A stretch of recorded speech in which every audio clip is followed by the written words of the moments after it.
straight into the roof of the net. Nice one. Straight down the middle. So a good performance from both teams here today. Hello and welcome to Firstpost. I'm Rupha Ramani. Let's get started.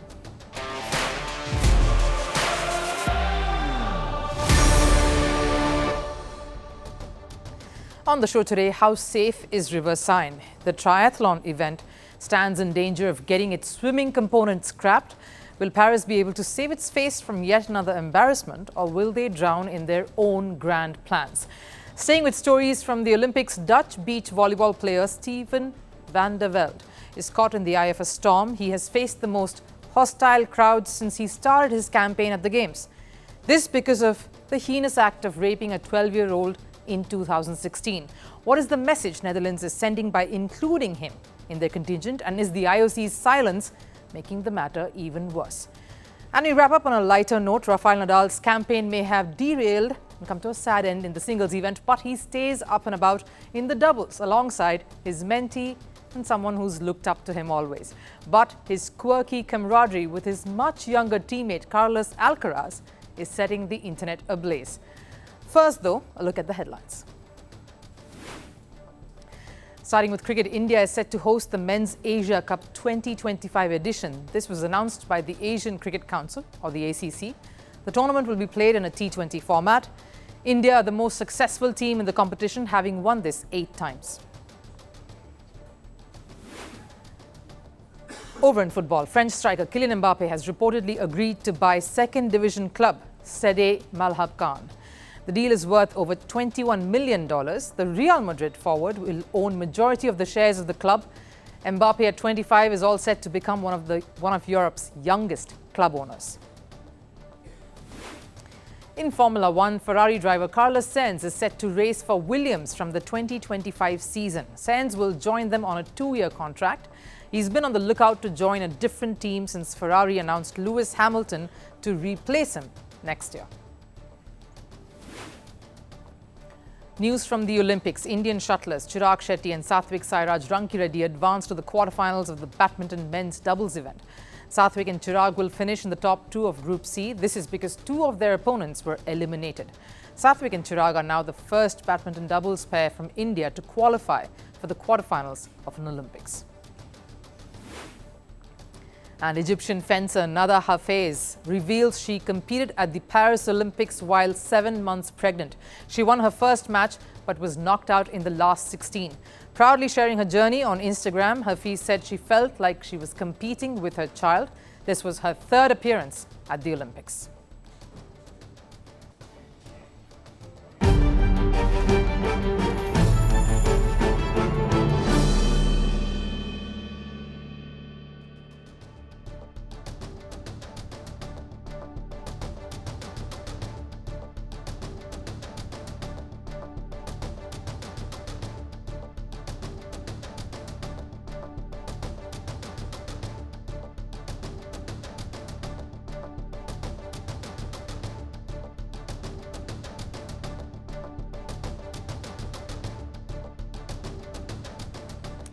The iconic River Seine has been the most controversial piece in the Paris Olympics jigsaw puzzle.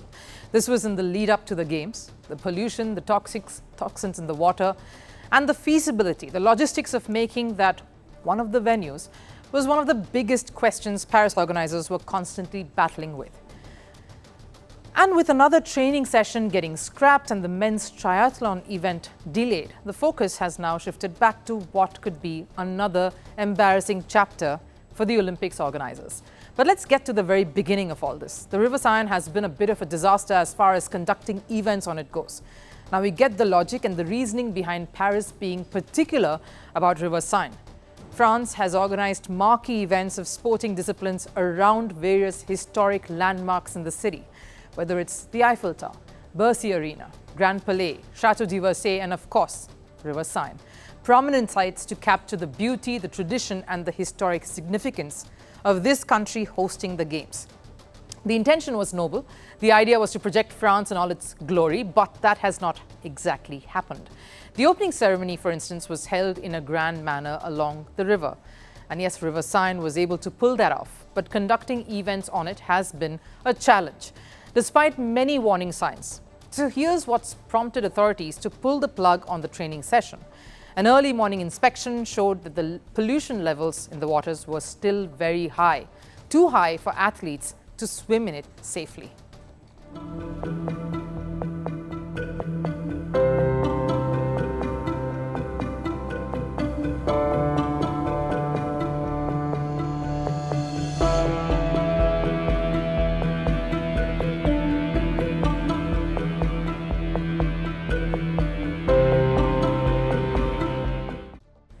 And that is why Paris authorities could not take any more chances. And look, it isn't just the men's triathlon that is supposed to be organized in the river. The women's triathlon and marathon swimming events too have been scheduled to take place along the river. And if this situation doesn't improve, and all answers point towards the negative, then it doesn't bode well for the games and its organizers.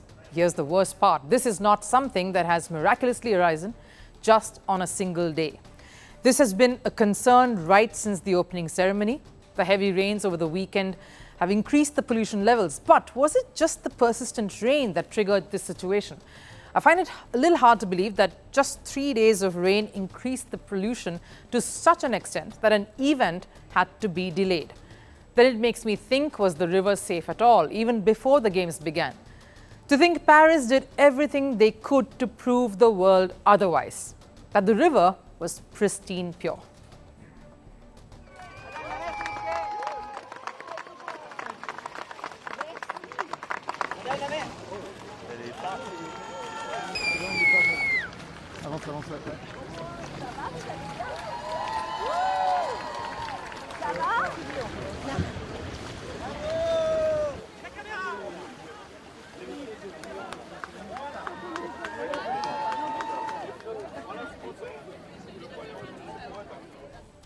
I'm not quite sure if Mayor Hidalgo understood the assignment correctly.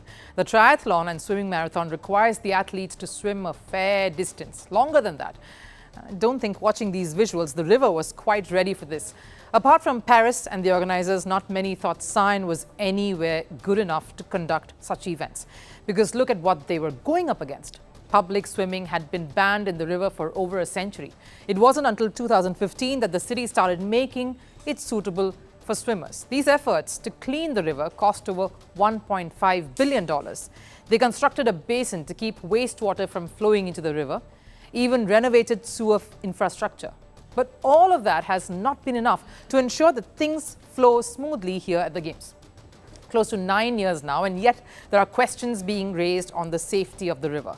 So what options does Paris have now if the situation regarding river Seine's pollution levels do not improve? Now, you'd think shifting the venue is one option. It's too late for that, and currently there are no alternate options. So what then? Now, many reports say that the organizers are planning to make it a biathlon event, which is not even an Olympics event. No swimming, just cycling and running. Maybe Paris wants to continue their tradition of firsts. To cover up the Seine disaster, they're coming up with their own event. Now, that definitely puts a dampener to this, as triathlon in swimming is the most difficult part, the segment that truly tests the athlete. So removing that would be a huge blow to the event, the organizers, and the athletes, of course. Now, if that does end up happening, it's yet another embarrassment for Paris. They had 9 years to make this river swimmable, years to oversee the Clean River Seine project and plan ahead for a momentous games. Maybe alternate venues and arrangements could have been thought of in advance. They needn't have clung on to the river Seine for nostalgic and made sure events went on without a hitch, just like some of the water sports events like surfing taking place in Tahiti. The football matches being organized in other cities beyond Paris. Whatever happens here on, Paris will be hoping that it is somehow able to save face and doesn't end up drowning in their own grand plans.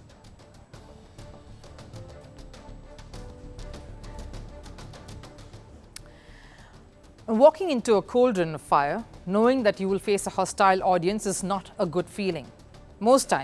Almost all times, you have fans of your country backing you, cheering you on. So there is some respite, but imagine all fans booing you. And picture this, the only applause you receive or hear is when you're losing. No one wants to be in Steven van der Velde's shoes. A little backgrounder on the Dutch beach volleyball player who's currently the most hated athlete at Paris Olympics. Steven today is 29 years old. The athlete was absent from the international circuit for a while because of a crime he committed in 2016. He raped a 12-year-old child in Britain. He befriended her on Facebook, knowing fully well how old she was and what he intended to do. He flew over to Britain in 2014 and committed a heinous act. He pleaded guilty at the trial and was sentenced to prison. He was sentenced to 4 years. He did jail time for 12 months in Britain and then was sent home, where he served time in prison for just 1 month before being released. Now, many years later, Steven finds himself representing his country, but most of the fans do not seem to have accepted him. He was jeered when his name was announced ahead of the first game in his event. He was applauded when he lost. He's in isolation. He doesn't stay with the rest of his contingent or the other athletes in the games village. He stays outside. He's also disallowed from any post-match or pre-match press events or press conferences. There's zero interaction with him and the public at large. And understandably so. The bodies who've come under fire are the Dutch Olympic Committee and IOC. The Dutch Olympic Committee has been questioned as to why this tainted athlete's name was included. In fact, Netherlands chef de mission Peter van der Hogeband expressed mild surprise to the uproar as the player in question had got back to playing competitive sport in 2017 itself. The Netherlands committee seems to believe that Steven has rehabilitated, done his time for a crime, and is a changed man now.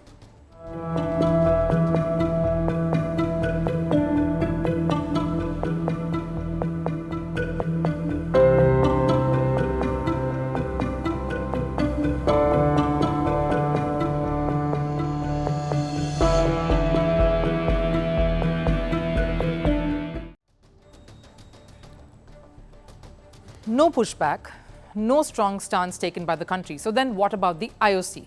Couldn't they have been firm in their decision to allow or disallow certain athletes? Merit on the professional front alone is not good enough. There is a mixed response from fans too. Most of the public is furious that Steven has been given a chance to represent his country after this and not even complete the jail sentence, while a few others believe he may have reformed. No idea of this. Well, of course, it's weird, especially being a woman. I think I totally don't support that, and well, it's a hard thing because I'm also an athlete, so I can understand that this is like a very big thing for him, but also like, what is the message we're telling to the rest of the world? What is the message we're telling to the rest of the women, especially the little girls? I think they should consider it as two separate things as well. I think he gets enough punishment already. I found this quite shocking, and I did not know he would be here today. So, I will find it a bit complicated to watch him play. The choice was made to allow him to play, so I do not have much of a choice. But had I known this before, I might have wondered about being here. Now, there's a difference, a massive difference between moving on and representing your country at a prestigious event such as the Olympics. What message does the Netherlands send to the rest of the world by getting someone like Steven, a sex offender, back into the fold? Maybe little thought has been given to the victims of sex abuse, for whom even a chance to move on is a nightmarish struggle. Yes, we all believe in second chances, but when can you truly grant that? And shouldn't the perpetrator, in this case Steven van der Velde, have repented and done his bit before even getting back to representing his country again? Should the IOC have stepped in and taken matters into their own hands? If they can take a call on certain athletes not being allowed to participate owing to war and crimes on humanity, how is this case so very drastically different?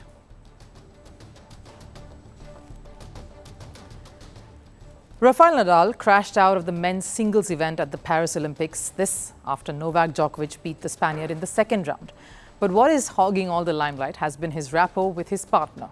The two have been the hottest pair at the games. No, not he and his wife Maria Francesca or his kid Rafael Jr. It's his doubles partner Carlos Alcaraz. In the city of love, he will continue his Olympics dream for yet another medal with a player who's been a bit of a mentee. The two have been on point on court, but that's not what I'm talking about. The duo is surely keeping the temperature soaring each time they come together with all of their antics off the field. synchronized movements like gymnasts. The muscles of weightlifters. The charismatic hand movements like synchronized swimmers. And the emotions of two youngsters, all of this with a dash of camaraderie that is enough to woo the world. Rafael Nadal and Carlos Alcaraz are living the Olympic dream, and in some style too. Yes, there is a goal in play and they are gunning for an Olympic medal. But the journey to get there seems to be more exciting. For them of course, but more so for us. Right from when they walk out of the tunnel to the time they take their stance at Roland Garros, it is magical. And when the duo start playing, the crowd goes crazy. The synergy between the two is such that it feels like they performed a dress rehearsal before actually stepping out onto the court. We of course are being enthralled by this cross-generational pair, but the Spanish teammates are enjoying each other's company too. Alcaraz may have won 3 Grand Slam titles at a very young age, but partnering Nadal is the biggest highlight of his career. I am so excited as I arrive at the games. I am less experienced, but I hope to adapt quickly to doubles. For me, it is a dream to play with Rafa. The road is difficult, but exciting.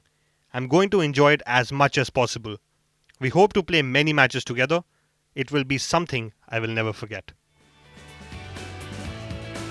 The 21-year-old is still favourite to win the individual gold, and with Nadal alongside him, it would be hard to get past this pairing in the doubles event as well. For Nadal, it is all about being in the moment and enjoying this phase as he embraces the possibilities of life after retirement. It reminds you of when you were 20. It is amazing to see him experience his first Olympic Games knowing that he is one of the star attractions, something he copes up with amazingly well. There may be a 17-year age gap between Nadal and Alcaraz, but on the field their chemistry doesn't reflect any of that. Maybe it's the Rafa magic. Whenever he partners someone, the partnership becomes an instant hit.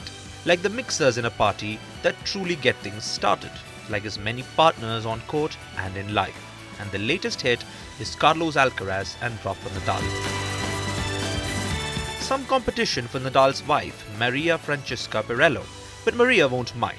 After all, it's all for Spain and the mission of yet another gold for Rafa Nadal. Time for last serve. The Paris Olympics may be hogging all the limelight, but there's lots happening in the world of sports around the world. After a historic signing up of Kylian Mbappe, Real Madrid has now brought in Brazilian talent Endrick. And just like Mbappe, Endrick's unveiling was a mega hit too, and emotions ran high. Take a look.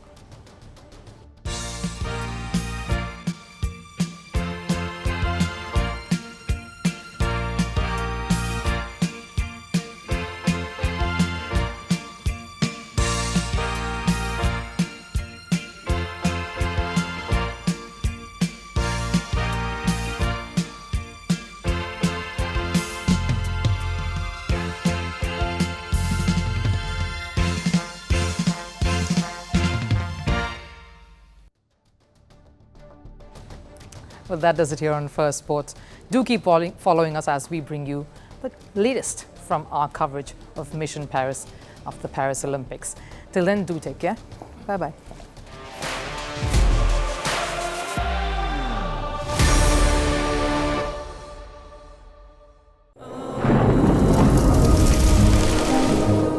Climate change is on our doorstep. It's time for a revolution to take root.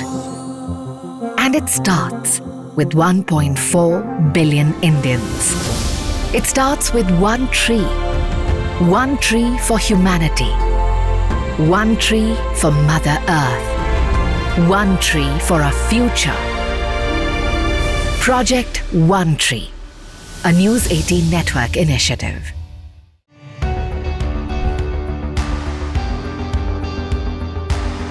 Across continents, one powerful news source. bringing you diverse perspectives on the issues that matter.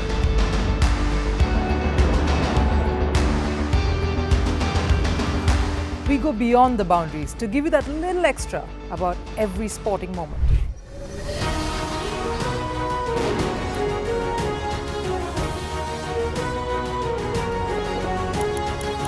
So thank you for making Firstpost 5 million strong. We're counting on your support, and you can trust us to bring you the news unfiltered and unvarnished.